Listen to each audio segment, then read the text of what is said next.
বহু লোকে ডিপ্ৰেশ্যনৰ চিকিৎসা গ্ৰহণ কৰিবলৈ এইটো কাৰণেই ভয় খায় কাৰণ তেওঁলোকে ভাবে যে এণ্টিডিপ্ৰেছেণ্টসমূহ এডিক্টিভ হয়।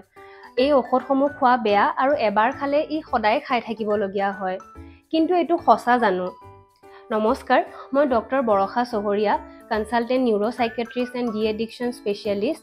আজি মই এণ্টিডিপ্ৰেছেণ্ট সম্পৰ্কে কিছুমান তথ্য আপোনালোকক জনাব বিচাৰিছোঁ। আচলতে এডিক্টিভ ছাবষ্টেন্স মানে কি আৰু কোনবোৰ ছাবষ্টেন্সনো এডিক্টিভ হয়? যিবিলাক ছাবষ্টেন্স বা পদাৰ্থ আপুনি এবাৰ খালে বাৰে বাৰে খাই থাকিব ইচ্ছা যায়, অৰ্থাৎ ক্ৰেভিং হয়, সমান পৰিণাম পাবৰ বাবে আপুনি পদাৰ্থবিধ বেছি পৰিমাণত খাবলগীয়া হয়, আৰু ছাবষ্টেন্সবিধ খালে আপুনি এটা হাই বা কিক ফিল অনুভৱ কৰে। কিন্তু এণ্টিডিপ্ৰেছেণ্টে এনেকুৱা একো ধৰণৰে এফেক্ট আপোনাৰ বডিত নকৰে।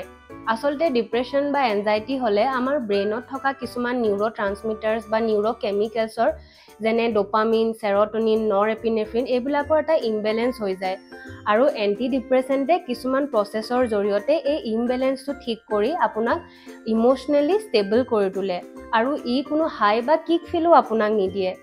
হয়, কিছুমান ব্যক্তিয়ে যদি এণ্টিডিপ্ৰেছেণ্ট ডক্টৰৰ পৰামৰ্শ নোহোৱাকৈ হঠাৎ বন্ধ কৰি দিয়ে, তেনেহ'লে তেওঁলোকৰ কিছুমান উজ্জ্বল চিমটমছ হ'ব পাৰে, যেনে মূৰ ঘূৰোৱা, মুডটো ইৰিটেবল লগা। কিন্তু যদি ডক্টৰৰ পৰামৰ্শ অনুসৰি গাইডলাইন অনুযায়ী লাহে লাহে এই এণ্টিডিপ্ৰেছেণ্টৰ ড'জসমূহ টেপাৰ কৰি বন্ধ কৰা যায়, তেনেহ'লে এনেধৰণৰ ডিছকণ্টিনিউৱেশ্যন চিণ্ড্ৰমৰ পৰা আৰামতে আপুনি এভইড কৰিব পাৰে। সেয়েহে আপুনি যদি ডিপ্ৰেশ্যন বা এনজাইটিৰ ভুক্তভোগী হৈ আছে, তেনেহ'লে এনেধৰণৰ ভ্ৰান্ত ধাৰণা শুনি আপুনি ট্ৰিটমেণ্ট ল'বলৈ ভয় কৰি নাথাকিব। আহক আমি সকলোৱে মিলি এনেধৰণৰ ভ্ৰান্ত ধাৰণা আমাৰ সমাজৰ পৰা দূৰ কৰোঁ, আৰু এই ভিডিঅ'টো যদি আপুনি আপোনাৰ উপযোগী বুলি ভাবিছে, তেনেহ'লে ভিডিঅ'টো নিশ্চয়কৈ শ্বেয়াৰ কৰিব।